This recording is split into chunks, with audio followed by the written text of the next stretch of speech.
in March of 2020.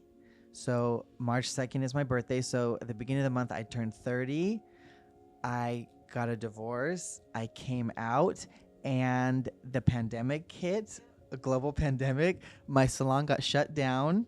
And by the end of the month, I found myself alone in my house with no job, no wife, no religion, and being gay. Chadwinn.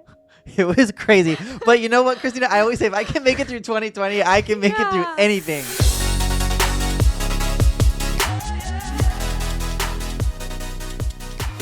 Well, no, I mean, I want to know about your extravaganza. Oh, God. Okay, so this is hopefully the person that this is about is not watching this episode. Okay. Let's do some ASMR. Yeah, don't worry, I'll do it. So basically, about a year ago, I went through my very first lawsuit. I have been a business owner since 2014. So August of this year will be 10 years of owning a salon. Congrats. Never had any, legal things, which was very, very lucky for, running a business for that long. Went through my first one, definitely learned a lot and definitely had some resentment and trauma from that. And essentially, the resolution took 6 months, and that final payment ended like on March 1st. So I've been waiting for this moon to let it all really, really, truly go. And I literally have a candle that's shaped like a person that I'm gonna burn. Yes, and I am. Where did you get that? It's like specially Amazon. made. Okay, Amazon. Where all things come from. Yes, where all good things come from. And yeah, so I have like this whole kind of like setup that I'm gonna do and really release everything. Yeah. Was this somebody that you knew like personally? Like yes. Okay. Yeah. That's really hard. Yeah, it was like a business falling out that could have gone really amicably and really, mature. But the person that I was working with, I don't think was on that level. And so it was a big learning experience for them. And it was a learning experience for me to realize, you know what, you can't just, I can't just assume that everyone is going to do the right thing. Yeah. And unfortunately, and fortunately, that's my default. I assume that people are going to do the right thing. Yeah. I have a very optimistic outlook on life. And, so, only very rarely does that bite me in the butt. I mean, it's a great outlook to have, but I think business-wise, it can be difficult. I mean, I've gone through like a similar energetics in business, and it's something I just brought on a new team. I think I told you like a couple months ago, and training everybody. And every time I'm training people, there's a lot of things we implement within the business that people are like, people would never do that. Like, we don't need to. And I'm like, no, you have to go the extra mile in every direction. And like, it makes me sad, but it's just some I've learned, from so being, true? like we want to think the best of people. But I mean, we're even talking about this, just expanding out the conversation with social media. And I was saying to my friends, like I always knew, there are like mean people on the planet.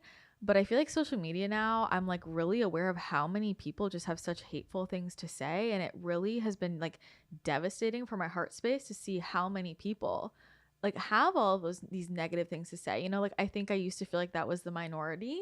And then social media came into play, and you just read comments, you see comments and you're like, wow, it like really hurts my heart how much pain there is, how many people are hurt enough to say these types of things and spend their time saying these things, and even just like think that way, because I don't think that way, so That's what check. gets me is that what you mentioned is go out of their way to say it. Yeah. Because I have nasty thoughts sometimes too, but to go out of your way to type with your little fingers and then reread it before you press send, and spend energy doing it and the time. Yeah, it's like, wow, that is so sad to me. Yeah. So it's hard, but I think the growing pains of being a business owner, and I'm excited for you to close that up and release that. So you're going to light your candle and anything else specific? I have Scream to the moon. Oh yeah, I'm definitely going to scream to the moon. Yeah. I'm going to go somewhere that's like isolated. Great.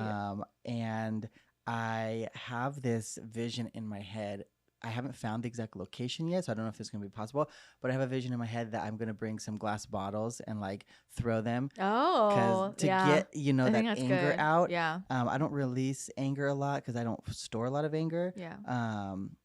But I want to like just let everything go and like throw everything out of me so that I can just move on. There might be more hiding in there than you think if you don't I release know. anger very much. I know. I feel But I like, feel like part of the reason I don't release anger because I don't have a lot of anger. yeah. I don't. I feel like I process things Yeah. pretty quickly. And you know, I spend a lot of time meditating and journaling, and I have a clinical therapist. I also have a spiritual coach that I see once a month. So I definitely, you know, am Yeah. not hiding things from myself. Oh, definitely not. No, you do a lot of personal work. You're very reflective. Thank you. One of the things I admire the most about you. I love that about you. You're very um insightful. Oh, thank you. Yeah. Well, so we're talking about your moon ceremony, and here you are, with your sage and your your candle like a person, and Oh, your selenite and your spiritual coach. But I want to go back to the beginning because, like, 180 from where you started, I feel like you had a very religious upbringing. mm-hmm. Can you share more about that? What was that like for you growing up? Like, Yeah. So I could talk about this for days, so you feel free to, you know, mm-hmm. interrupt me and, you know, guide me wherever you're interested. But I grew up very Christian, and it definitely stemmed from like my mom's side of the family. My dad's side of the family is not really religious, and also my parents were divorced, so I didn't spend a lot of time with my dad. You know, early growing up, and my grandmother, my mom's mom, she was so religious, like Bible prophecy religious. Like she didn't go to churches because she felt they were not Christian enough. Wow. Like even the churches, there was too much, you know, kind of progressiveness within the Yeah. church. So she kind of did her own thing at home. She studied the Bible every day. She believed that she knew when like the date of the end times was based on like the Feast of Trumpets from like the Hebrew version of like deep, Yeah. you know, on the Kool-Aid. My mom was kind of like a little less than that. You know, she Mm-hmm. would take us to church. We went to a regular Christian church. And I just got very deep in the Kool-Aid. I believed all of it. I believed in Christianity. I believed that Jesus was, you know, the one way to heaven. And, you know, consequently, I believed that the Bible was the spoken word of God, which means when it said that, you know, homosexuality was, you know, Mm-hmm. against, you know, God, you didn't make it to heaven. It was a perversion. It was disgusting. I believed all of that as well. And so when I got to an age where I started feeling like, oh shit, I like guys, like I'm Mm-hmm. attracted to other guys. I believed all the Christian rhetoric of like, it's a choice. Nobody's born that way. God doesn't make mistakes. You're a child of God. You know, that's just a temptation from the devil. And so I'm this young kid thinking like, why am I like in communion with the devil? Like what am Yeah. I doing wrong? How old Um, were you when you started feeling that? Probably I was in the fourth grade, Mm-hmm. Mr. Martinez class when I had my first crush on a boy. Okay. Yeah, so that was the first time. And when was the first time you shared that with anybody? Oh God, I held that inside until late middle school, like eighth grade. I had a youth pastor who I was the first person I told. That takes a lot of courage. Yeah, I was like, it. You know, it's interesting that you say that. I haven't really thought of that as courage to hold that secret in. But I guess yeah, it was. Well, I think that, but also, and to share that with your youth pastor. Oh, that I don't know. I don't know what that was. I felt it was like desperation. I felt like I needed help. Like Yeah, I was like I need that guidance. is I've been doing courageous it all by though. myself. Yeah, but I mean, if you're really believing like I'm in communion with the devil, right? If like this part of me, like, and to be that young, especially, I mean, that would be scary it's scary at any age, but you know what I mean? Like to fucking tell the person that's telling you, if you're like this, you're in communion with the devil, be like, hey, I gotta let you know. I'm with the devil. that is brave. Mm-hmm. That is very, how did that conversation go? Like, what was your pastor's response?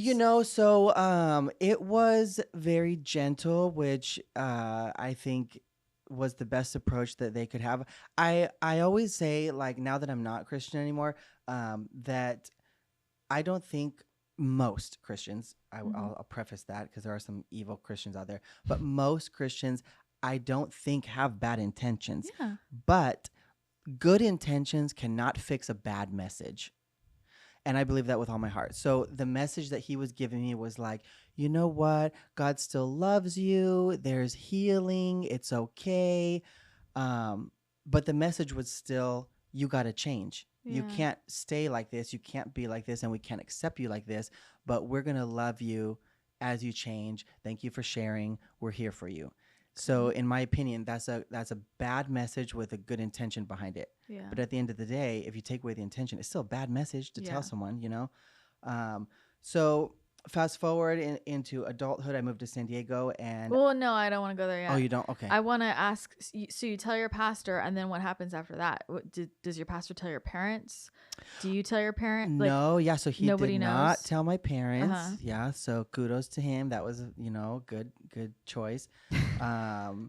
And it was something that I just grappled with and started to really throw myself deeper into studying the Bible. Okay. I think that a lot of people can associate themselves with a religion loosely because there's not a glaring problem with them that's in contradiction to the religion. Mm-hmm. But because I had that, I wanted so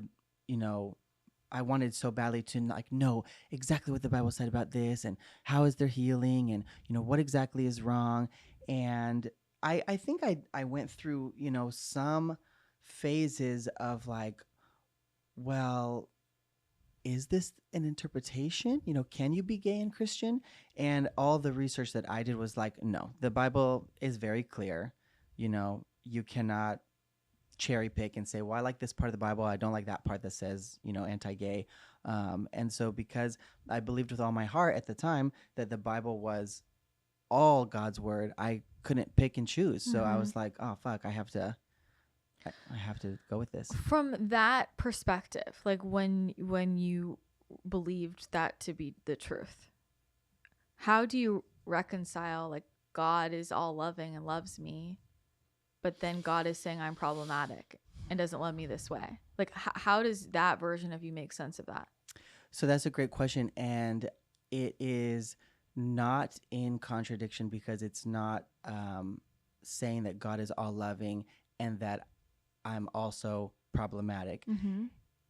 The part that's so tricky and why people stay in the Christianity and why there's all these stories like of gay people who, just either are celibate or suppress their sexuality and marry someone of the opposite sex is because the message is more so God is all loving and God made you his child, and anything that you do outside of his identity for you is a choice or a temptation from the devil. So I'm talking from a Christian perspective. Yeah. I'm not gay. That would be an identity, an adjective. I see. I'm putting on myself an adjective that is, if I say I'm a gay Christian, is like, no, you're not. You're a Christian. You're a child of God, of Jesus Christ. And that is all that you are. So if you are choosing this other identity, you're partnering with the devil, and that's why you're suffering. I see. That's why you feel like you're gay, but you're not actually gay.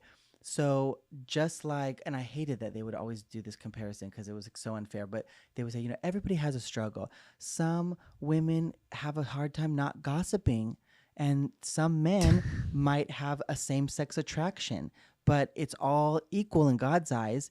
And It's like, I was like, oh, fuck, I gossip and I'm gay. Yeah. I got all the problems, So, but yeah, being gay, I would have never, ever, ever, ever said that. I would say, like, as I got older, like if I was talking to a pastor Mm-hmm. because I joined a new church, or if I was making new friends that were Christian friends, and I was like, that day was that time to open up and like let them really get to know me. I would say, I have a sin that I struggle with, and I'm same sex attracted. Okay. That's my temptation from the devil. But I'm not Wow. gay. Uh-huh. I just struggle with same sex attraction thoughts. Wow. Yeah. So thank you for that distinction. Like in how, from that perspective, like, because I'm starting to understand, like, because it's like, you ask, how do people believe that? And then you get into the semantics, and it's like, okay, like you're a kid, you're brought up in this, like, and it's like that, it's kind of a wordy thing, Yeah. it's like that specific. And so if that's the perspective, That perspective gives you hope, yeah, because that perspective offers a solution, yeah, totally. And so did you ever wonder, like, well, was it like everybody has a temptation from the devil and it's just different for everybody, or is it like just some people have this temptation? Like, does that make sense? Yeah, well, with the same sex attraction is definitely like a very rare conversation Yeah. in the church. Um, I guess why I'm asking that is I'm wondering if you were ever thinking like, well, how come I have this temptation from the devil?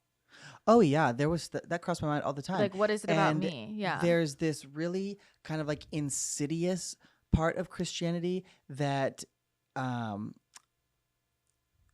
there's almost this glorification of really, really hard struggles like addiction or homosexuality, where because there's verses in the Bible that say, when you are weak, He is strong. Mm. So essentially, they don't like specifically say it, but there's this kind of glorification of like, well, the harder of a struggle you have, the closer to God you must be, because Mm. you are only strong, or like God is only at His strongest when you are at your weakest. So Wow. that means there's some kind of like level of like, wow, like for in my case, wow, Chadwinn is like really, really close to God because he has to depend on God way more than I do. Because I Interesting. don't wake up and feel attracted to the same sex. I just wake up and, feel I like see. I don't have to Yeah. lie to my boss or Yeah. whatever their small little, temptation is. So you almost feel when you're at your high points in Christianity, like, wow, I'm a great example. I'm a great example of how much a person can lean on God and reject their own wants and desires. Wow. Okay. So when did your parents find out? Oh my goodness, Christina. Okay, so this is where it gets really fucked up. Yeah. Everybody's family has weird things, right? Mm-hmm. Um, as I mentioned, my mom was like my main caregiver. I'm really close to my dad now, and my dad is super accepting, and just like my biggest fan. But my mom, who was our main caregiver, she was and still is very like anti-gay, thinks that it's against the Bible. Obviously, she's very Christian, and it's just me and my younger brother, who's 1 year younger than me. So we're really close, and he's also gay. And he got outed by his best girlfriend, who was like in middle school, just in love with him. And when he said, "I'm not in love with you because I'm gay," and opened up and shared with her, she was obviously young and immature and had her feelings so hurt that she told our Yeah. mom. Wow. And Had you and your brother talked about it? yeah. Okay. Yeah. And I was always like coming from a position of like trying to be the strong brother, like, Yeah. you can do it, we can do it, just don't do this and don't think about that and focus on God. So my brother kind of got outed, unfortunately, and my mom became really strict with him. You can't go here, you can't spend the night with this friend, you can't be out past this hour, once you got a car and everything. Because she just kind of was like micromanaging him, did not want him to be gay or act on his gay feelings. And where my brother and I kind of grew apart was because he embraced his gayness, and eventually when he moved out, he started dating guys right away in college and got a boyfriend. They moved in together, and I did not. I went the opposite way, and so it kind of created a wedge in our relationship, because every time we would get together for the holidays and stuff like that, I would always be like, Cody, you're sinning. And, Wow. it's possible you don't have to, it's a choice. It's a choice. And did Look you really at me. believe that? Oh, yeah, I believed it with all Wow. my heart. I went to conversion therapy. I did the whole thing. I want to know about all that. Yeah, I did the whole thing. So that was where we kind of, me and my brother kind of saw it differently. I saw it as a choice, and he embraced it of like, no, it's not a choice. This is definitely me. And so my mom, going back to your question, like how did my parents find out? My mom, I never told my dad, and I always dated girls. And my mom, I feel like knew, like just a mother's intuition. And as I got older, she would say these comments. Like, for example, if I was dating a girl, she would say, I'm so proud of you and what you're doing with your feelings, and your brother's not. You're a great example for him. So she would allude to the fact that she knows, but she's proud of me for resisting or, staying Christian or whatever. Mm-hmm. So when does the conversion therapy come up? So that was all by my own free will, my choice. Yeah. A lot of times when I mention that, people, have this image in their mind of like, oh, you're kidnapped and they sent you away to camp. Yeah.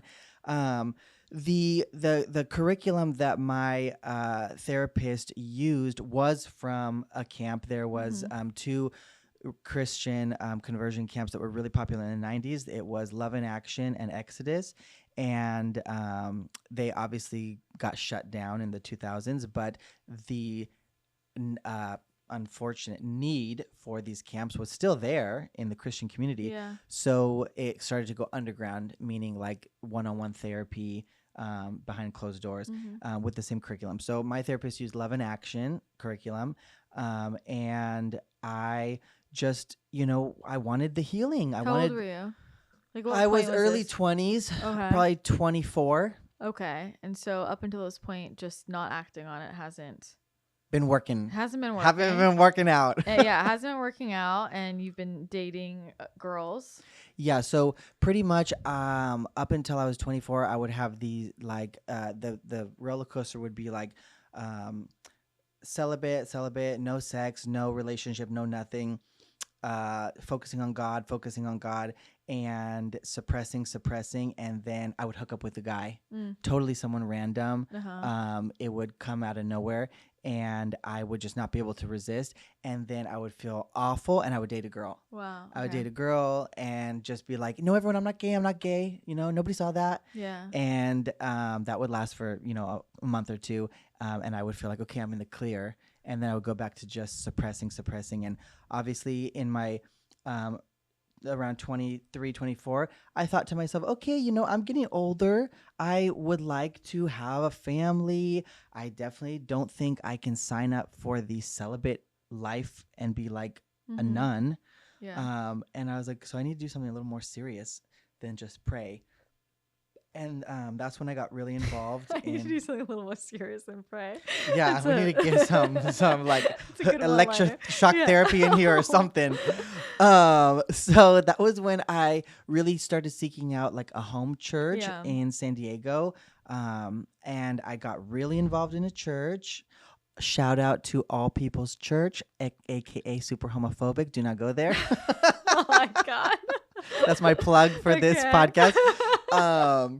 And I basically threw myself into the church, and there was parts of it that I loved. I loved the community and making friends, and I became a leader at the church. I started hosting a Bible study every Wednesday for 3 years. Wow. I was super, super deep on the Kool-Aid, and I thought I had found the light, because this church, instead of saying gay people are perverts and pedophiles and partnering with Satan, they said, we welcome all people, and it's okay that you're gay because God has healing for you. So it was this very compassionate embrace and a focus on healing versus like you're disgusting, you're gross, kind of like the type of Christianity my grandma came from. So I thought I had found like the right kind of Christianity. It was also very like kind of Pentecostal, charismatic church, like very like speaking in tongues, falling on the ground, shaking, like in the name of Jesus. Yeah. Like I did all that kind of stuff. Okay. So they obviously believed in that kind of stuff, which side note, I now consider myself very spiritual and am into anything esoteric and magical, which I used to would have thought was like witchcraft. Yeah. And now I look at Christianity and I'm like, the things I was doing was pretty magical. Yeah, like, yeah, totally. Falling on the ground and shaking Totally, and full circle believing moment. in like Yeah. someone that died on a cross and rose from the dead, and every Sunday drinking his blood. I'm like, sounds like witchcraft to me. 100%. Literally 100%. Like, Yeah. I mean, I could go the off hypocrisy on it. is so rich. It's hilarious. But anyways, I got really involved in the church. I started going to conversion therapy, which the Christian community would never call it that. They call it prayer therapy. Okay. So this woman, which I will not mention her name because if someone was, had a vendetta and wanted to report her, she would lose her license because she is a clinical therapist and you're not allowed to do conversion therapy in California. But she started going through the program with me, and also like how would you say, like also like free balling it, like doing her own thing. Okay. It wasn't like we were reading a book, Yeah. a workbook every Wednesday. So I would just see her, and she would pray with me, and she would counsel me, and then we would incorporate the Love in Action kind of curriculum that takes you through all kinds of horrible things, like generational curses, like something that your family did that caused a curse on you, and that's why you're gay. All kinds of different modalities, like telling you to go get a massage somewhere and ask for a male masseuse, and the whole time that they're massaging you, pray and focus on how this is a platonic feeling and that it's not arousing in any way. You do not like it. There was so many like mental, spiritual, and practical in-person things that they wanted you to do to help you on this journey of conversion therapy. So I did that for a good probably 3 years. So like, what kinds of things were you doing? And did anything work? Or did some things make it worse? So I wouldn't say anything made it worse, but during this whole time, I didn't date. Well, and, I mean, and you know I was what I mean by made it worse. Of like, you're like, this is just like making me feel worse about myself. No, it wasn't making me feel worse about myself. No. Was it making you feel better about yourself? It was. Okay. Because I felt like I was doing something. And then there was people like my brother who were embracing it. I see. So I felt better just because at least I was doing something. Okay. And, looking retrospectively and now having gone to like therapy with a really amazing gay affirming therapist, I look back and I see now that the healing that I was experiencing, if you want to call it that, what I thought was happening was really just years of suppressing my sexuality. It's like you become kind of numb. Yeah. And so I thought, oh, wow, I'm not like, thinking about guys as often or wanting to have sex so bad. So I'm getting healed. It's working. Yeah, numbing. And so in my late 20s, I started dating girls, like instead of to kind of disguise, with intention, like to get married. And the way that I dated was incredibly Christian. It's like no sex before marriage. You can't live together before you're married. The weddings, they usually happen very quickly. And I met an amazing woman, and we got married on our 1 year anniversary of meeting each other. Wow. How did you guys meet? On a Christian dating app. It's like Christian Mingle, but for the phone. Did she know that you had been going through, like what you had been going through? Did she know all that? Yeah. So on our third date, Okay. I told her that I was same-sex attracted, but that I hated that about myself and that God was healing me. And it was obviously like jarring for her. And I remember I dropped her off, and she was super, super nice. And she said, "This is a lot to think about. I've never dated a guy who has said this before." And then she called me the next day, and she said that she had thought about it and prayed about it, and that she thought I was a wonderful guy and wanted to still get to know me. And fast forward a little bit, in the Christian community, me having, you know, someone who would like essentially put up with that, like, and still want to date me, everybody was so happy for me that all the messaging we kept getting was just all this praise and all this kind of like divine appointment conversation. Like, oh my God, this is God's chosen woman for you. God chose her for you, that she would be strong enough to go on this journey with you. You guys were meant for each other. This is your soulmate.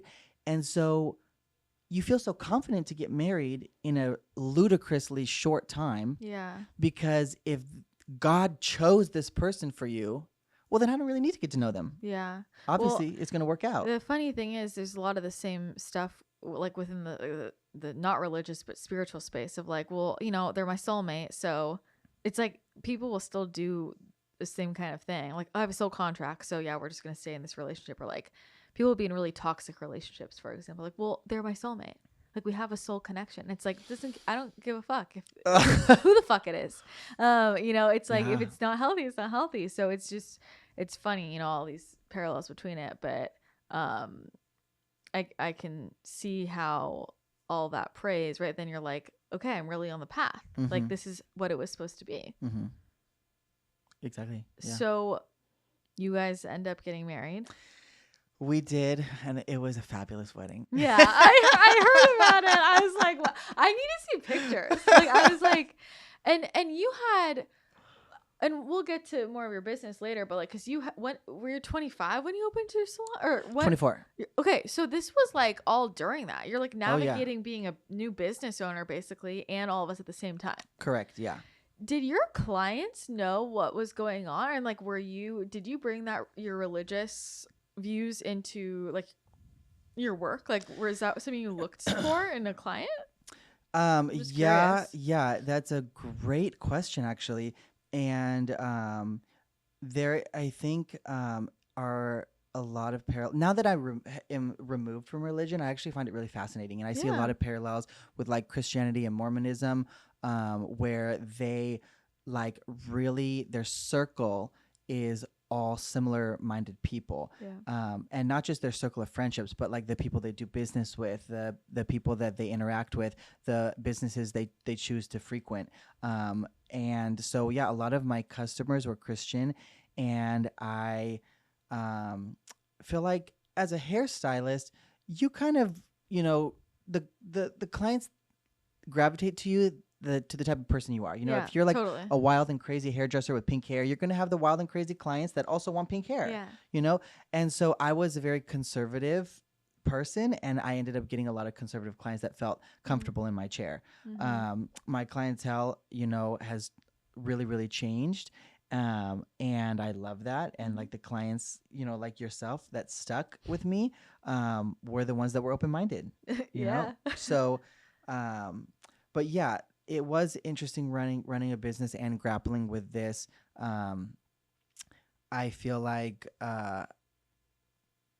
this is maybe a different conversation, but I often think about like the concept of straight privilege and how running a business, as you mentioned, is already hard enough as it is, and then you add on, you know, homosexuality and what that adds to someone's life, whether it's someone like me who is suppressing it, and how much stress and pressure that adds on top of running the business. I'm twice as tired at the end of the day as a straight person, or a gay person like my brother who embraced it and is very out and proud and flamboyant. they have to deal with running a business and then maybe the negative repercussions of being out and proud and what the stress that can bring. Yeah. So whether you're closeted or not, it definitely adds a layer to your life that is just kind of exhausting a little bit. Totally. I can only imagine. So like, how did you manage that? Like, what got you through it?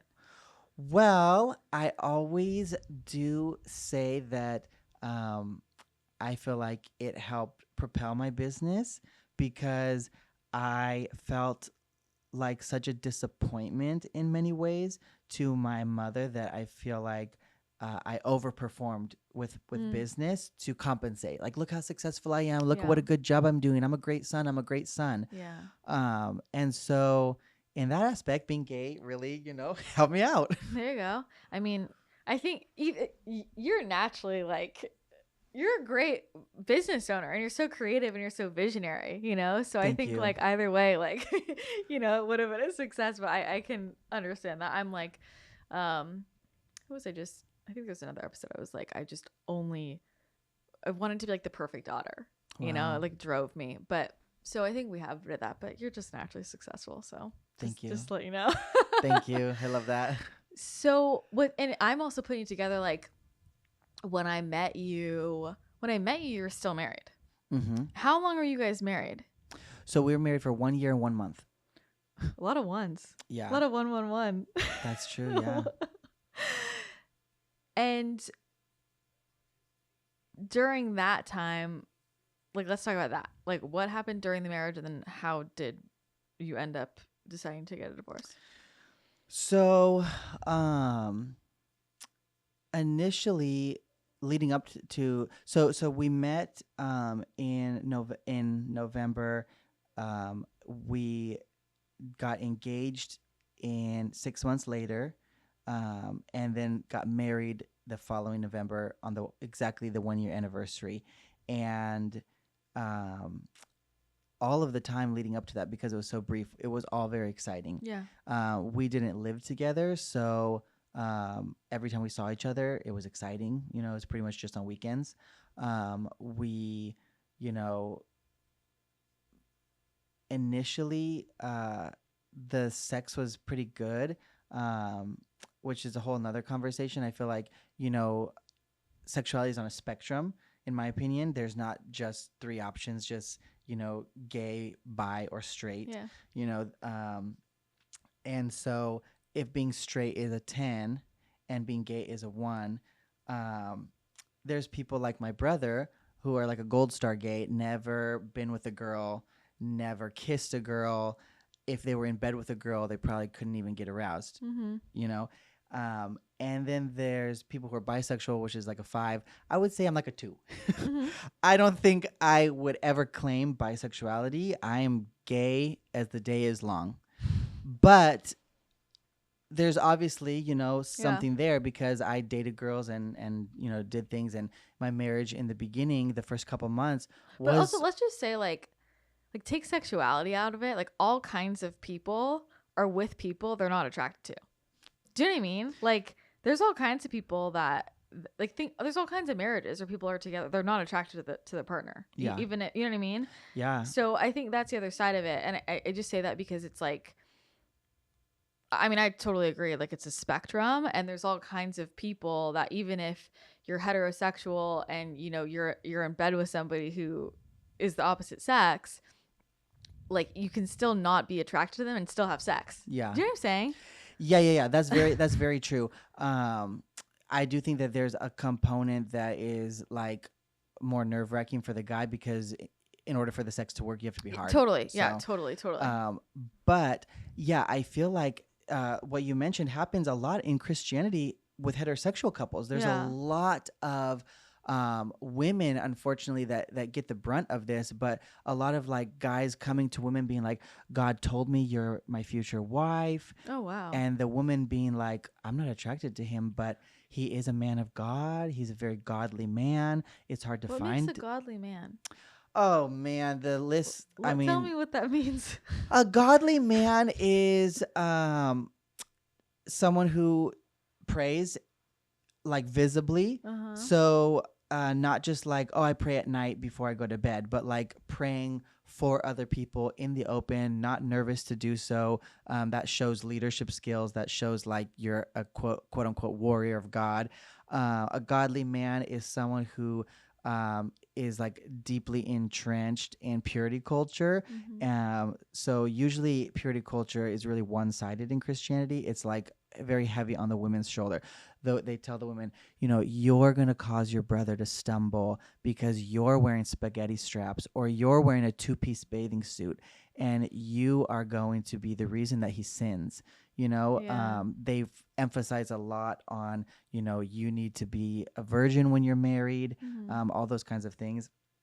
But a godly man, takes part in the purity culture instead of just putting on the women. So a godly man is like super, adamant about like not watching pornography and not looking more than 3 seconds when a woman walks by, because that's considered lustful if your eyes linger, really open about those kinds of things. And, yeah, I mean, the list goes on and on, Okay. but so just going back to what you mentioned, that people have sex with people they're not attracted to. Yeah, that happens all the time. Yeah. It does. Yeah. But so you guys you're married, and we're married the first couple months. Yeah. It's okay. There's fighting, and at the time I thought, well, we never lived together, so we're just ironing out being newly living together, right? It's hard to move in with someone. Yeah, It's hard to learn about them. No, that was like just. What were the fights about? The fights were all kinds of things, and they were stemming from the fact that I was not straight and she wanted to feel loved and desired, And so when there's this huge problem in the marriage, then you end up fighting about things that normally you would just be able to get over. Yeah. Like a healthy marriage. Everything's a big thing. Yeah. If you spill the coffee, it's like, I'll clean it up. It's fine. But when there's this elephant in the room, it's like every little thing is a deal breaker. It's all on pins and needles. And so I would say within like 3 months, it was already getting really bad. Lots of fighting. She, over the course of like probably the next 6 months, we like hopped around to different therapists, different churches, thinking, maybe we need a new church. Maybe we need a better therapist, a better couples therapist. And I just watched her, like, have you ever seen a picture of my ex-wife? Yeah. Okay, so she's beautiful. She's beautiful, blonde hair, tall, extremely educated. She's a high school teacher. Just this super sexy, confident woman. I watched her just dwindle down to this girl who would like get out of the shower and hide in a towel. And we would get in a fight, and she would cry, and I would go to hug her, and she would push me away, and I would say, why? I just want to be here for you and comfort you. You're obviously distraught. And she would say, you only touch me when I'm sad. And she was right. Yeah. And I felt horrible about myself. I was making her feel horrible about herself. And it was basically so traumatizing. Like, I look back and I just feel like still I have so much resentment towards the church, because they perpetuated that love story that it was going to be the best thing for both of us, and they cheered us on, and they cheer people like me and my ex-wife on, and they call that a mixed orientation marriage. They like are highly aware that it's like a gay person and a straight person. Yeah. Like, in my opinion, I'm like, what the fuck? But no, they do that not because they really think this is the healthiest thing for two people, but because then they can just hide this problem. Okay, look, gay people do become straight. Move on. Next question. And well, it's interesting to me that like if there's a term for it, you are acknowledging that there's two different orientations going on. Oh yeah, absolutely. Right. So it's like you're like it's going on. Okay. Yeah, it's like I think they're less concerned about the trauma that it's going to cause the two people, and more Yeah. concerned about just The getting look. that topic Yeah. off the table. Yeah. So anyways, we tried to make it work the best that we could, and in the end, a year into the marriage, I started to kind of deconstruct my religious beliefs. And in that process, I was thinking to myself, you know what? I've done all the things that I was supposed to, that the Bible said. Yeah. I've done all the things. There is not one more that I could possibly do. Um, the only thing I didn't do was electroshock therapy, which I honestly considered, which is so disgusting. But I had read about it, and the results were like really not beneficial. Like they studied it, and people that went through with it didn't Yeah. really get results. Well, I'm sure they didn't. Yeah, exactly. And it's like such an outdated Yeah. thing. It's kind of like a lobotomy, you know. It's Yeah. like they realize, okay, this doesn't work. Yeah. But I was considering every option Wow. possible. So in my marriage, when I realized like I've done all the things, I even got married. Mm-hmm. I honored God in every way. Because did you think that through, like, in getting married, it would be like done? Kind of like the final Yeah. component. Yeah. Yeah. Okay. Yeah. So that's basically, it's like when someone promises you something and it doesn't work out, you start to be like, well, was the promise real? Yeah. And so I'm like, I've done all the things. Where's the healing? I didn't skip any pages. I didn't, miss any prayers. And not only that, but I wasn't going through the motions. I believed it. Yeah. Like I believed in Jesus to the point that it would make me sob thinking about how, his sacrifice on the cross. Like I thought I had a relationship with like this deity, it was crazy. But it was real to me at the time. So when it was not working out in the marriage, I started, kind of the religion started to crumble a little bit. And I essentially realized I was gay. I was always going to be gay. And I needed to accept myself and move forward. And so I brought that up to my wife, and she was still so Christian at the time. She's in a really good place now. She's remarried. She just had a baby. She is not Christian like she used to be, but at the time she still was. And she was distraught. Yeah. And she thought being a divorced woman was like the worst thing you could possibly be, that there's certain parts of the Bible that, say unless a woman was divorced in these exact scenarios that you can't remarry. So she's grappling. What are the scenarios? Being left destitute, being widowed, like the husband dies. Yeah. So obviously I wasn't dead. Yeah. So she was grappling with all these things on her own. And she went through her, own stages of grief. She went through the bargaining phase, and she said, we can stay married and we never have to have sex again. I just don't want to get a divorce. And then she, went through anger and all these things. But I ended up, putting my foot down and being like, no, this is going to be hard, but it's going to be the best for both of us. And I don't know what my future is, but I know we can't stay married because it's like slowly killing both of us. Yeah. And so we officially started the divorce in March of 2020. So March 2nd is my birthday. So at the beginning of the month, I turned 30. I got a divorce. I came out. And the pandemic hit, a global pandemic. My salon got shut down by the literal police because I thought I could stay open and just cover the windows. And by the end of the month, I found myself alone in my house with no job, no wife, no religion, and being gay. Chadwinn. It was crazy. But you know what, Christina? I always say if I can make it through 2020, I can make it through anything. Oh my gosh. It's so like... I mean, I know the pandemic, it hit people, everybody had to face their shit, in different ways. And for all of that to be going on at once for you is so much. And I think what's so incredible to me is, I had met you like while you're going through all of this, and I did not have any idea.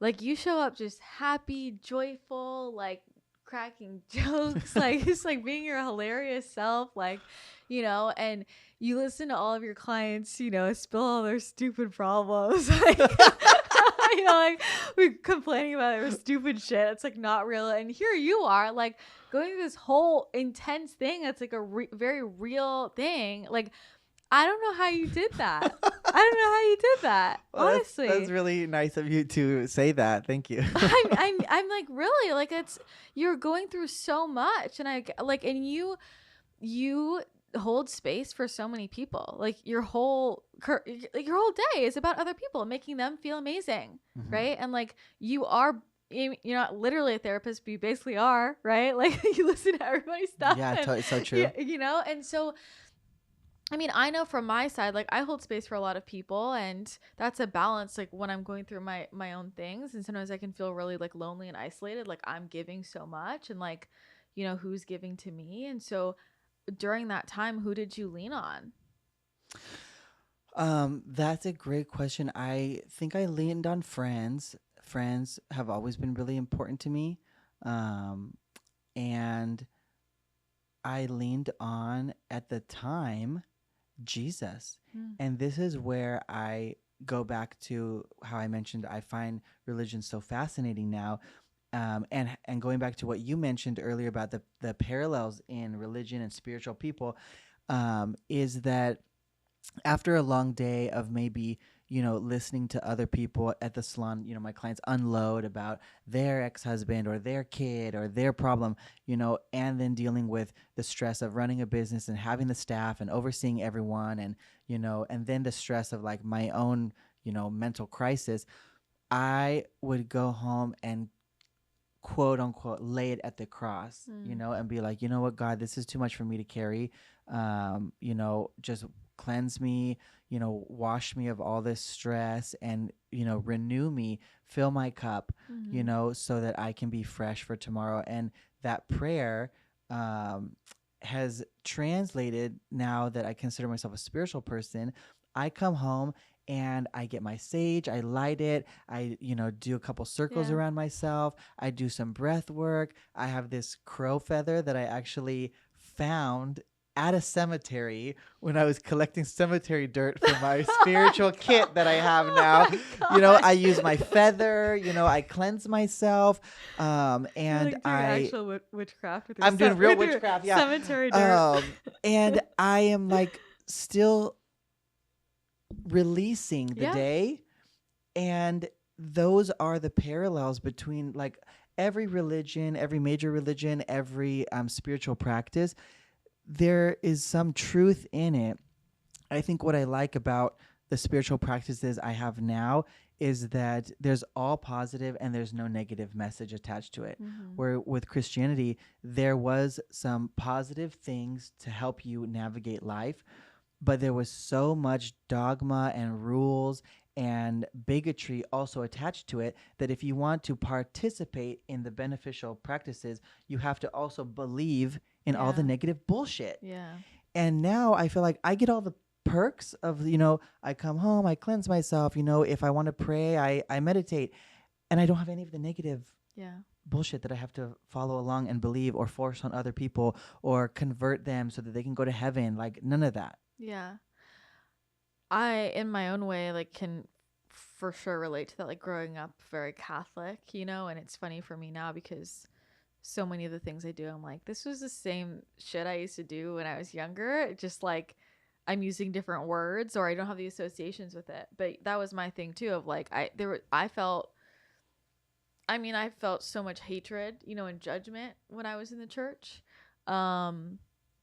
I could just feel that energy and how they talked about people. And we've talked about this a little bit. Like I was much more of a questioner, and this is also like I'm, in the Bay Area, it was like a lot more liberal. Like, it's like, it's Catholic, but it's not like strict Catholic. I know like other churches in other areas. And I was asking all of these questions. I was like really challenging the priests and the nuns and the religion teachers. And I was like, but I don't understand how this can be true and this can be true, and because we weren't taught like how, when you were saying, it's like the teaching is I'm a child of God and like I have this sin, like it was interesting for me in the Catholic church, the church I went to and the schools I went to, going to Catholic school, like we were taught that people are like born that way. Does that make sense? Inherently sinful. Yeah. Totally. And so because that's what we were taught, I was like, that doesn't make sense to me. Like God loves you're telling me God loves everybody, but then you're telling me that these people are just inherently wrong. So like that doesn't work. That doesn't make any sense. Why would he do that? Like you're just fucked? Like like for no reason? You're Pretty just much, fucked? yeah. Yeah, and even just for me, like I remember going all the time to into the box. These are all my God, sins. the confession. The confessions were scary as shit. Like I was so scared in there. And there was and I was very psychic and I didn't know I was psychic. So I'm also picking up on all the fucked up shit that's happening with the priests. Like it's disgusting, and like I was well fucking aware of that from a young age. And knew people where like that was going on. I'm like watching all this happen. But I remember going into confession and then talking to my teachers and like, so if I like don't make my bed when my mom says to make my bed and I don't go to confession, I'm going to hell. And they'd be like, yeah. I'm like, and I was like, but what about people who don't know about confession or like, don't have access to confession? I'm like asking these questions and I'm like 8, right? And nobody had an answer for me. And so, I just share that because I think, and I'm so grateful you're sharing all of this because there's a lot of people in the spiritual community now that I think have a strict religious background, and it's helpful to kind of hear different people's experiences and how they've navigated it. And I think that some people can sometimes struggle bring some similar things back into their life, Wow, yeah. I mean, I did, and now thankfully I feel good about all of it. Like I am one of those people that will still use the word God. I know some people don't like to use that word. Like, and I think for me, it's like all of those associations. We have everything, but what you were saying with that prayer of like, I'm like, that's kind of what I do every day. I'm just like, source, like take it, universe, handle it. And it's really the same thing that I was taught, just like give it to God. And I think for people to realize like you can create what you want, it doesn't have to be like you're attaching to somebody else's idea of like what your spirituality practice has to be. It's like you just take the pieces you like, and like to your point, the positive pieces and the pieces that make you feel good. No, I love that.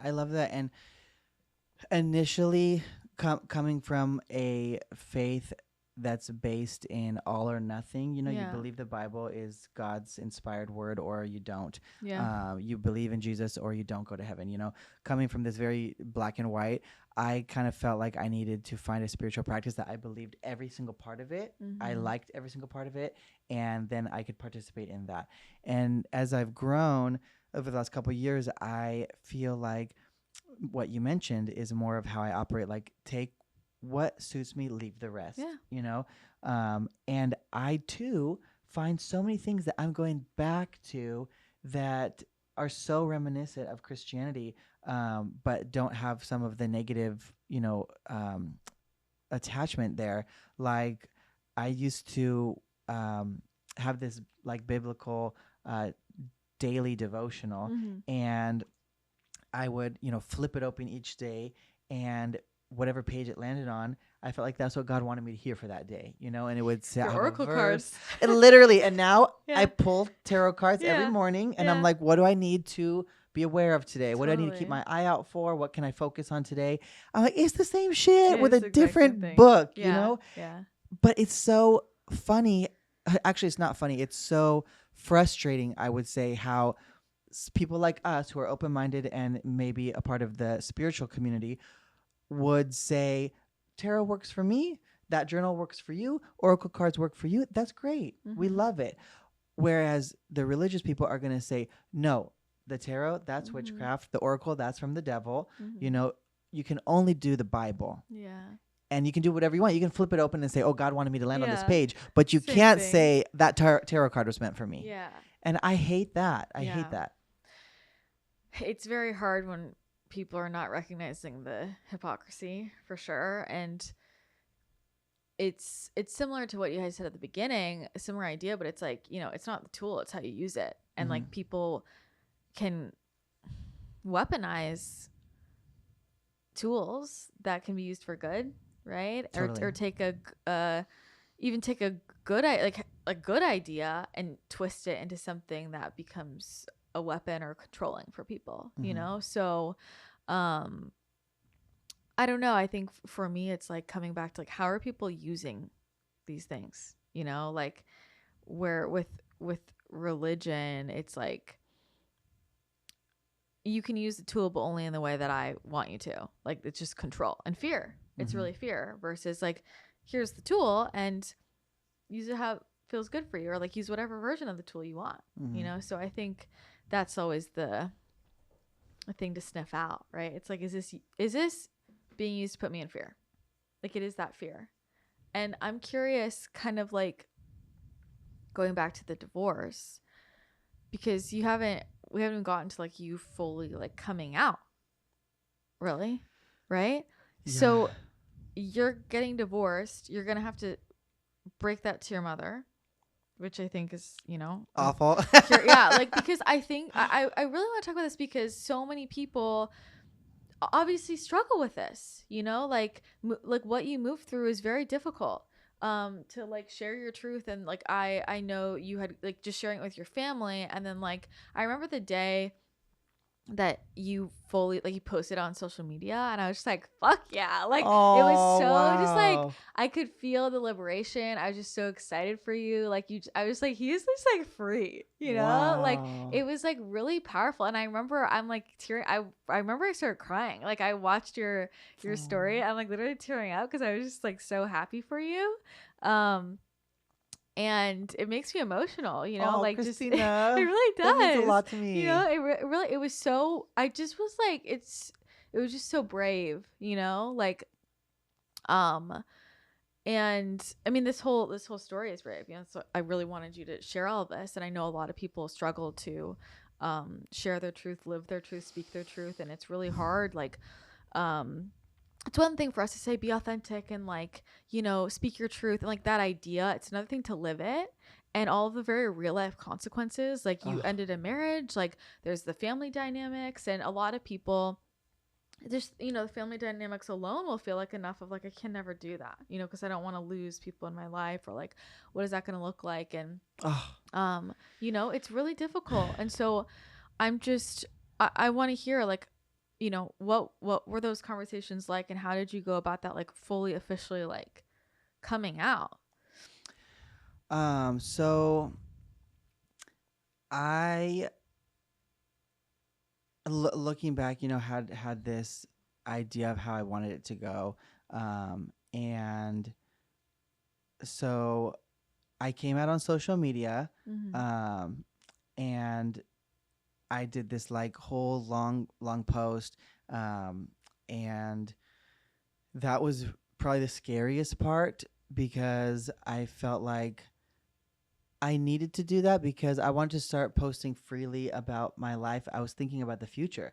Like, Yeah. I'm going to want to, do things that are like, part of the LGBTQ community, and I'm going to have a boyfriend one day. And, I don't want it to just be like where I feel like I can't post because, oh my gosh, last year I posted my wedding photos. Yeah. So that was really, really scary for me, especially because I am a business owner. So I'm really public on Instagram for my business. So I was like, oh my God, how is this going to affect my business? Um, and but then I came out to my family. It was easy to come out to my mom, and it had a horrible outcome. It was harder to come out to my dad, and it had an amazing outcome. Mm. And the reason why is because my mom already knew that I was gay. Yeah. We would never like say those words like I mentioned, but she knew that I was like having those feelings and that it had always been that way and that I was constantly fighting it. So the conversation with my mom sounded more like, "Hey, mom, I'm not going to fight this anymore. And to be honest, I actually don't think that it's wrong Mm-hmm. anymore." Mm-hmm. And the conversation with my dad was like a real coming out conversation. I remember exactly where we were. We were driving in his car. We were getting closer and closer to his house. And at every stop sign, I said, okay, this is when I'm going to say it. I'm just going to blurt it out. And I was so nervous, Christina. I was shaking. I Yeah. was like, I don't think I've ever felt that feeling. Wow. And we kept getting closer and closer to the house, and each stop sign I didn't do it. And I was like, oh my God, I have to do it before we get to the house. So at this one How are you stop gonna do it sign, just at a stop sign? that was just my thought process. I don't know. So my dad It's like a stops at small this stop window. sign, and I'm like looking straight forward. I don't even look at him. And I was like, Dad, I'm gay. And I feel like he knew. He had like, at that point, probably 8 years with my brother being out. But of course, my dad had like, we never, ever had mentioned that ever. He, came to my wedding, was very happy for me. And my dad is very much like, I don't give advice unless I'm asked. If you're happy, I'm going to be happy for you. But I said I'm gay, and I started crying immediately. And my dad said, probably the best answer any parent could have. So if you're a parent listening to this, take this advice. He said, I'm so glad you told me that. And I don't know why you didn't feel comfortable to tell me sooner. And I said, Dad, and mind you, my dad is like a man's man. He like collects cars. He goes to races. He works on the engines. He runs this huge construction company. And I was crying, and I said, Dad, you already had one gay son. I just didn't want you to have two. Oh. And he says, if being gay makes you happy, as a parent, I'm happy when my children are happy. Yeah. So the gayer, the better. And I'm just crying, and I'm like, oh my God, I can't believe you said that. And he looked at me, and he was like, I would rather have two gay sons that are happy than one gay son and one that's hiding. Yeah. And I, could not have asked for a better response. And my relationship with my dad was really distant, and now it's so close. Wow. So that's the surprising outcome, is that we got really, really, really close. He's my biggest fan, my biggest supporter. My mom, unfortunately, I was really close with her. She raised me as my main caregiver, and we have slowly grown farther apart. Our relationship has really disintegrated because she doesn't keep her distaste for me being gay to herself. I think that would be one thing, but she's just really open about it. She'll say things like, you're lost, you're in the darkness. I pray for you every night that you'll come back to the Lord. So I think where I'm at right now on my journey in regards to my parents, I spent the first like several years after I came out really thinking that if I could educate my mom, she will come around the way that I did. She just needs to understand that this part of the Bible is not real. She just needs to understand more about gay culture. Yeah. She needs to just know that all gay people are not perverts who get AIDS. She just needs to know that not, all gay people are this way, like a typical stereotype that she thinks of. And I spent so much time trying to educate her and have, theological conversations. And I've realized now that some people don't change. Yeah. And I'm going to waste my time and my energy and my happiness trying to change her when I could just accept that this is where she stands. It's really, really sad. It's not what I want. But if I move on, I'll probably be happier. It's a hard lesson, but it's interesting when we talk about healing generational trauma, right? And here you are doing the thing that you just kind of wanted from her, right? Like, just like, I accept you, and like, that's just where you're at. You know what I mean? It's like, at the end of the day, we just want acceptance, in kind of like a backwards way. You know what I mean? Wow. I never thought of it like that. But yeah, that's actually exactly what happened. Yeah, right? It's like, because she was always trying to change you, right? And now here you are, and you just said, it's like, I'm realizing I can't change you, and I'm just going to accept where you're at and let you be where you're at, and I'm going to do my thing, like the thing that you just kind of always wanted.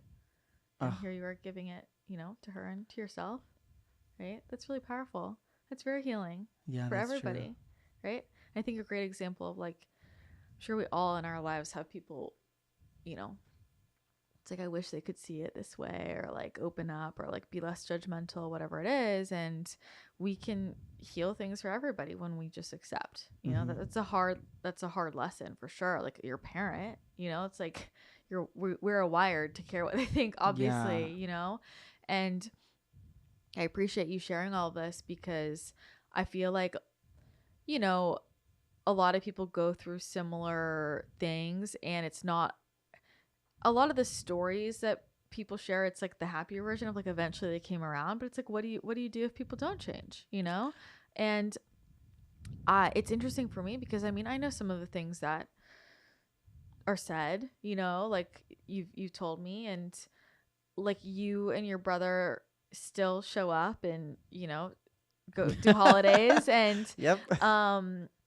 I would just love to hear more of like, yeah, I guess your mindset and how you've navigated that, because just because I do know that there are people who are like struggling in this area, and like people need more examples of like just kind of how different people are navigating the experience of like, do I just cut off my family or no, or like what would it look like for me to not, or like how do I just accept that, like what, you know, and you're living in an example, you know. So how do you navigate that and like balance all of that when you know that maybe there are going to be disrespectful remarks made? Mm-hmm. That is, yeah, that is something that I have focused on specifically in therapy, is that idea of like cutting family out if Mm-hmm. it's painful. And the advice I would give maybe to people who are navigating this is to take it in stride and not commit to one outcome, like, okay, I need to cut them off, that's what's healthiest for me, or I don't want to regret not having a relationship with my mom, so I'm just going to deal with her. You know, you don't have to commit to one thing. And for me, my when I first came out, my grandma was, you know, so displeased that when we would have phone calls like we used to have, I used to be really close with her. She helped raise me when my mom would go to work. Like my grandma would always babysit us.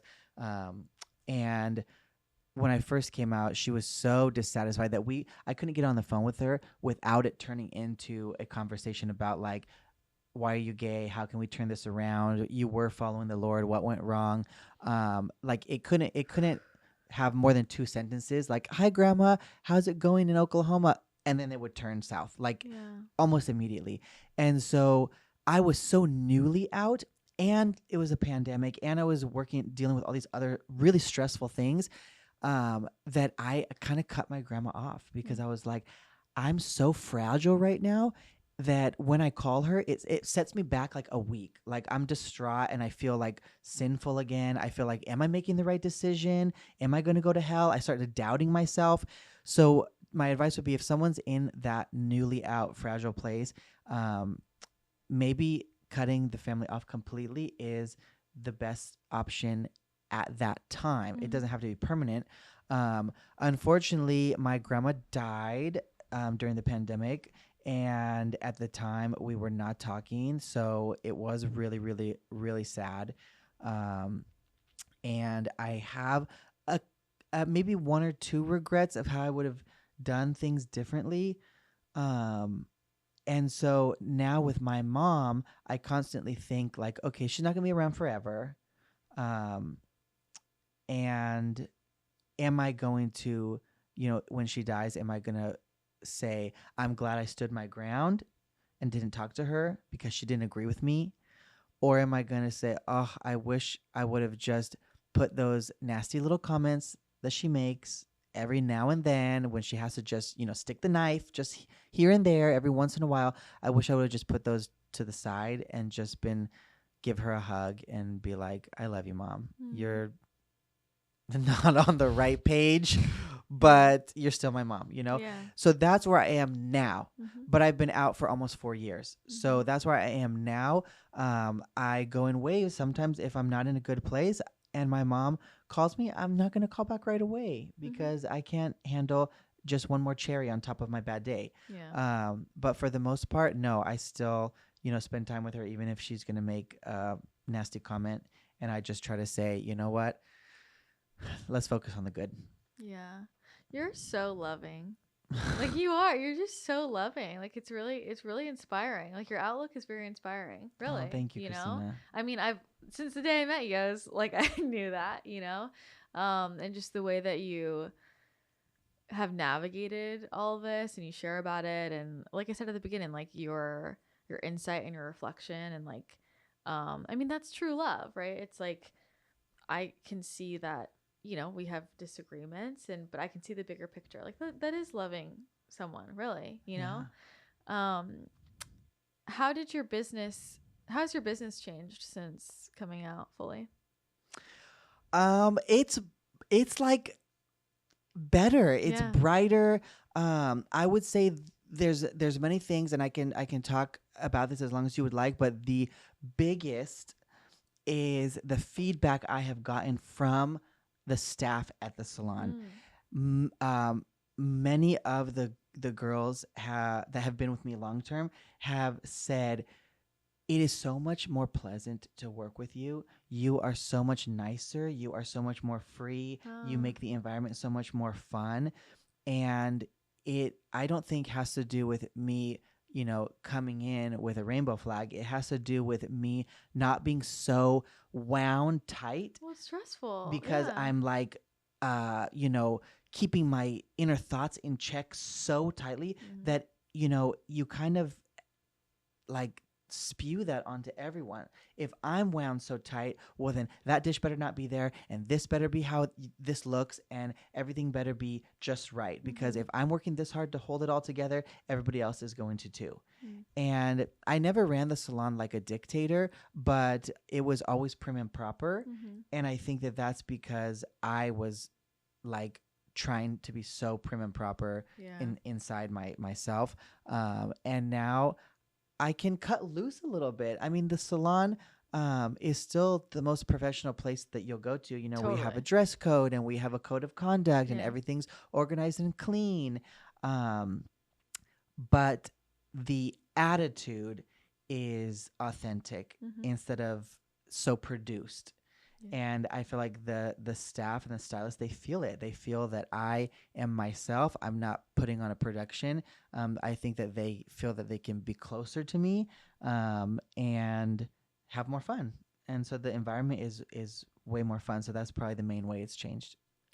I love that. I mean, I think like it's an energy people give off of like if we are fully expressing ourselves or not. You know, it's like if we feel like we have to hold in our truth, or like we can't show our true selves, like you can kind of feel that energetically, you know. And Mm-hmm. I feel like um after that, what I noticed within you was just like it was just like a full expression, if that makes sense. Like, you know what I mean? Yeah. Like I just feel like everything did feel like your it's like got just more fun, like more Yeah. playful, more just like let's fuck And around it's and so find out. true. It's so true. I feel like And creative.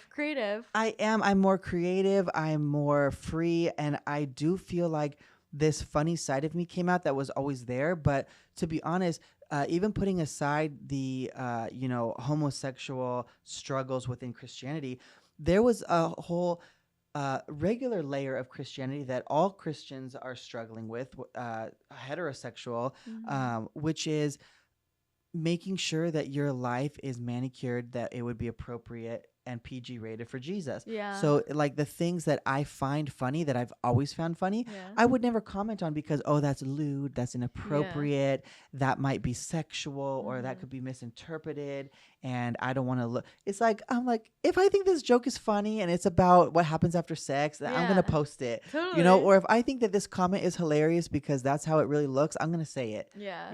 And so yes, I am more liberated. I do find more things funny, and I can engage with them, whereas before I felt like I was always trying to mitigate as much sin as possible. Yeah. I love your sense of humor. I'm curious, have you noticed like cuz I feel like new people always come in, you know, like have you noticed a difference in who you attract in organically as clientele um at all? I would say I don't notice the clientele I attract in as much as I notice the clientele I lost. Uh I lost a lot of conservative clientele, mhm. and it happened right before my eyes. I could hear myself saying, "Oh, my boyfriend. oh, it's so exciting. He just moved in. And I could see their faces just like didn't know what to say back, Yeah. like uncomfortable.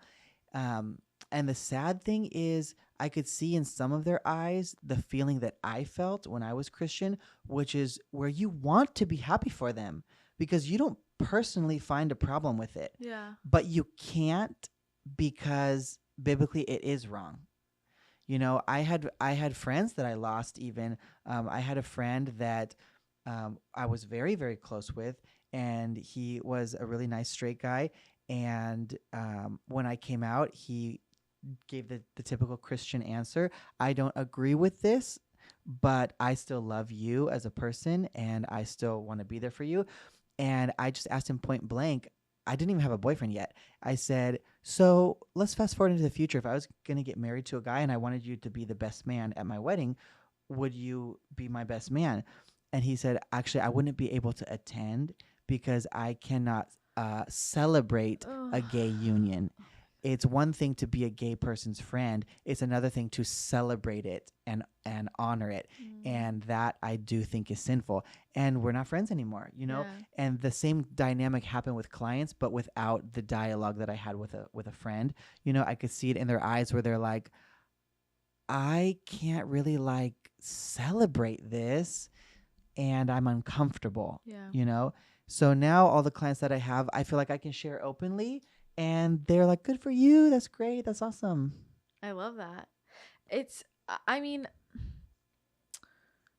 I so appreciate you sharing all of this. And I think, like, I don't even know if you, like, know your own strength fully. Like, you're so strong. Like, I'm, like, and I'm thinking about, because we haven't even, really talked about business. And, like, that's a whole other layer, obviously, of, like, just what you go through as a business owner and, like, building your business at a young age. Like, I mean, I know what that's like, and just that alone, right? And like that's so stressful, and it's like all encompassing, and so many people, like, just when you're building a business, especially like brick and mortar, like, it's like the physical location, it's like a lot, and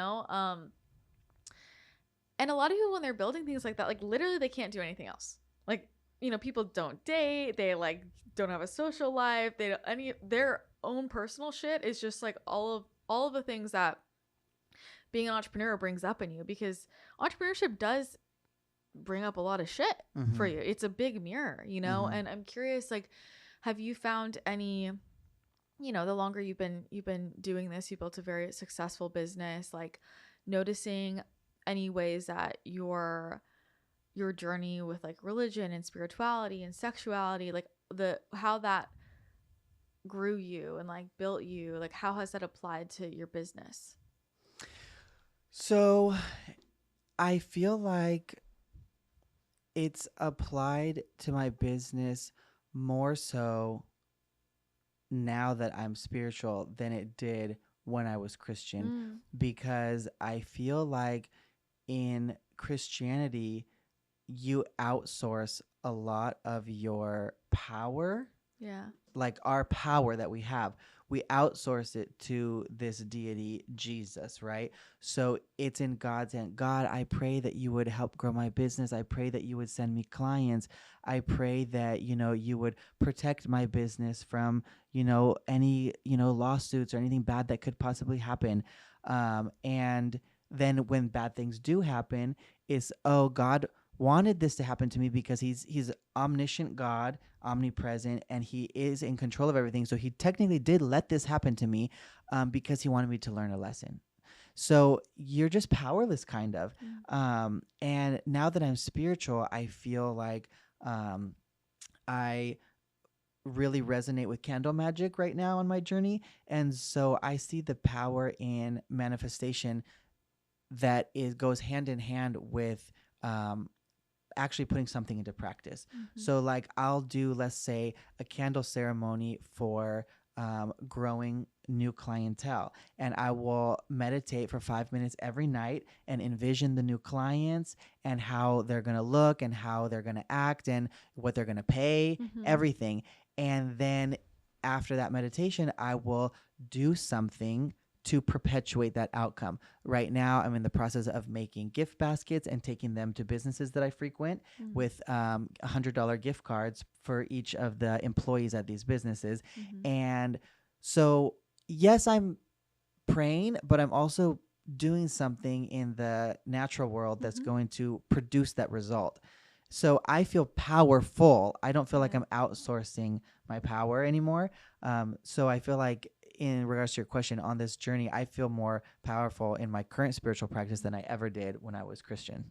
I love that. And that's such the perfect example of like real manifestation, right? It's like we are setting intention and aligning our energy, but we're also taking action, like, because we're creating. I remember this was a while ago, but you posted on your story this refrigerator that was in perfect condition on the street, and you said, if you are manifesting shit, you could literally have a fridge. So be willing to ask for anything, because it can happen. And I think to myself, that is true. And you're not going to see the fridge if you never leave your house. 100%. So you could be praying all night for the fridge, but if you never leave your house, you're not going to see that literally perfect condition fridge 100%. That was on the corner with a sticker that said free. So for me, I feel like, yes, I'm manifesting clients, but I'm also putting things into action so I can see that manifestation come to fruition. 100%. Well, like, what I'm getting at is, like, I think that's a piece of manifestation people, they don't realize that is manifestation. Like, manifestation includes action, right? I think people think manifestation is I'm thinking about it or just setting intention. And to your point, like, it's not just sitting at home praying for it. It's the action is part hand. Like, you know what I mean? Like the etymology of the word. It is that creatorship, and there is nothing that makes me feel more empowered than, like, when I'm getting out there and doing it and it happens. I love that. It reminds me of this. This is totally like different, maybe topic, but there was this advertisement. It was a commercial for something political, and it basically showed this little girl, and she was very small, and she fell in the pool and she was drowning, and the mom runs to the edge of the pool and gets on her knees and starts praying, God, please save her. God, please save my daughter. Please, she's drowning. God, please save her. And everyone in the neighborhood starts coming up around the edge of the pool saying, our thoughts and prayers are with you, our thoughts and prayers. And then at the end of the commercial, it says, thoughts and prayers are not enough. And to me, that's like, that's a good commercial. I think it was for gun control, and I think it said something about, like, children die more, like, in pools, and gave some statistics. And at the end it said thoughts and prayers are not enough. But that's maybe a dark example. But that is very similar to manifestation. Like, if there's something that's in your power, like, that you can help produce the result. Like maybe giving a hand to the little girl or throwing a floaty, in addition to your thoughts and prayers, like why would you not do that? 100%, literally 100%. And you know what? I just think you're such a great example of making it happen. Like, I am always so inspired by, you're always working on a project. You're always upgrading your house. You're always like, you are, this is multidimensional. Here you are with your chickens, your candle magic, your hair salon. Like, it's like everywhere, right? And I feel like every time I come to the salon, it's new. Like, I'm like, you've updated it I was just telling you like 2 days ago, I was like, you should be an interior designer. And I really just admire that, like, that visionary energy. I think it's one of the most, like, magnetic things about you. Like, you really are a visionary, and it's very inspiring. It's very inspiring. And, like, to your point, people come to you for you. You know what I mean? Like, I mean, you do an amazing job, obviously. Like, if you did a shit job, like, I wouldn't go to you. But it's your energy, and your magnetism that, like, makes you so special. And I feel like it's like been so cool for me to see as you have continued to, like, lean more and more into, like, you. It's like that you-ness that is being you, right? That makes the salon so magnetic, and, like, the brand. And I always tell you need to be a TikTok star. Like, I'm just like, you're like, you would be so famous on TikTok. So I want to hear, like, what's next for you? What are you working on right now in your life personally? Like, what's next with the salons multiple? Oh, what's next for me? So, I am actually working on my vision board. I got a late start, but I want to set some lofty goals for this year. Um, my vision for the salon, I just did a light remodel. I call it a facelift. I did a little facelift on it in January. And my goal is to hire 3 new stylists. So the facelift I did incorporated, maximizing the space, adding new chairs. And so that's my salon goal for myself. And for my personal life, I want to. So last year I focused on making new gay friendships. Mm-hmm. That was like really big for me. I didn't have any gay friends because I was so far removed from the gay community. And then after coming out and accepting myself, I got a boyfriend and I spent a lot of energy and time in the relationship. So last year I spent a lot of time trying to meet new gay people. And my spiritual coach gave me this plant, and she said that it was an example that she had channeled that was showing that the plant represented the friendships and they're new, and the cup that is in it represents it rooting. So the friendships have to take root, otherwise they're not going to stick. So I did a lot of fun things. I even put myself out there and partied a little bit, which is so not my usual. I'm in bed by like 9 p.m. And I did a lot of surface level things and I met a lot of people. And so this year I want a personal goal to be to focus on deepening those friendships, making them root, making them stick, making them, very like intimate, so that when I'm 80, I can retire in Palm Springs with my gay friends, that I've had forever, Hell yeah. instead of just having superficial friendships. Yeah. Yeah. I love that. Amazing. I always love to know what you're up to. And I kind of I'm like, I kind of want to do a candle ceremony tomorrow now that I'm hearing about this. So, I mean, everybody, Chadwinn is in San Diego. If anybody needs a stylist. And so you have Opulence and then the brow salons, right? So the aesthetics salon, I actually sold. Oh, you did? Yeah, I sold it last year. Congrats. At the end of last year, yeah, and that was an amazing learning experience. But it's a lot to run 2 locations. And I think what I took from that experience is if I do expand the salon, I would rather have one huge space with all the services instead of having 2 locations with half of the services in each. I mean, I always wondered how you did that. It was a lot. And then also trying to have like any kind of personal life was almost impossible. Yeah, not going to work. Yeah. Are you taking new clients? I am taking new clients and I'm manifesting that. So this podcast could be part of that. Ask and you shall receive. Yes. Personally endorsed by Christina. Yes. Channel herself. Oh my gosh. I literally, everyone's like, why do you come to San Diego so often? I'm like, I come to San Diego every time I need to get my hair done. I know. I love that. When you got your hair done the other day, I was like, okay, when would you like to pre-book your next appointment? When are you next coming?